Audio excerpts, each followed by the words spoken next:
In this video, I will be showing you guys how to cook two different types of traditional Filipino dishes, chicken sayote and cassava cake. These are both family recipes that my grandma taught me how to make.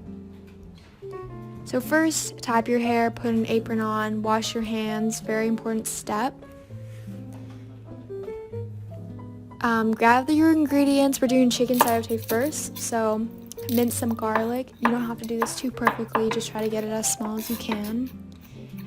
After you're done with that, you're going to add that to a big pot. This is where everything's going to go.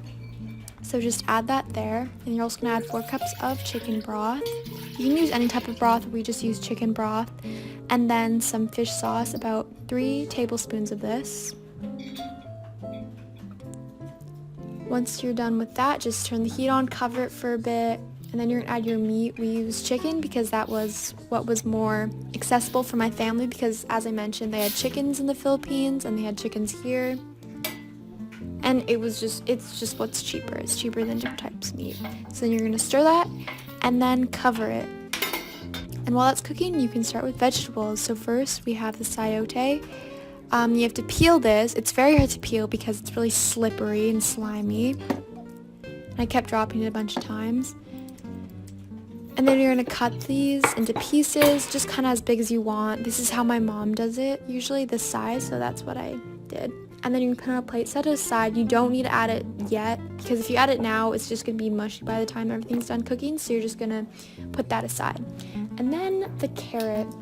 So carrots weren't actually part of the recipe until my family moved to Canada, because it just wasn't really something that people had in the Philippines. They weren't growing it, but in Canada it was pretty cheap and easy to grow, so they incorporated it into this recipe. Again, you can just do it as big as you want. And then you're going to add the sayote. Next, you're going to add your peche, which is also more commonly known as bok choy. I mentioned this in the PowerPoint.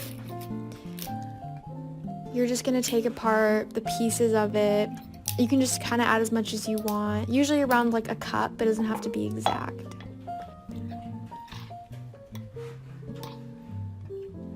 By the time you're done cutting all these vegetables, it's probably, well, it was enough time for me that I could add it all to the pot, so I just added it all.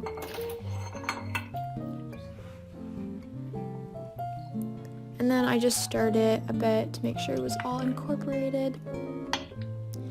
And then it should look like that. You can kind of just, there's not a set time for how long you should cook it for. Usually I just ask my mom, but you just want to make sure that all the vegetables are like soft and the chicken's cooked. Next, this is how you make cassava cake, which is a traditional Filipino dessert. You're going to start with adding 2 bags of grated cassava. You can also use just cassava, but they didn't have that at the store, so I used the already pre-made grated ones. So here's the first bag, and then here is me adding the second bag. Make sure you get all of it out.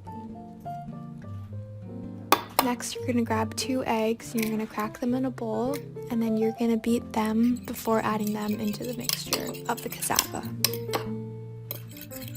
Next, you're going to add both evaporated milk and condensed milk.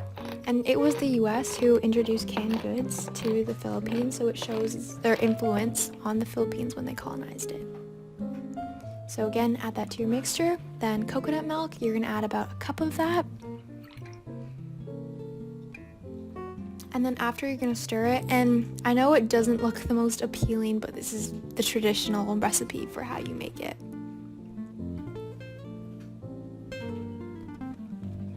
Next, you're going to add that to a baking dish, whatever size, doesn't really matter. And then you're going to pop it in the oven at 350 for about an hour until it's done cooking.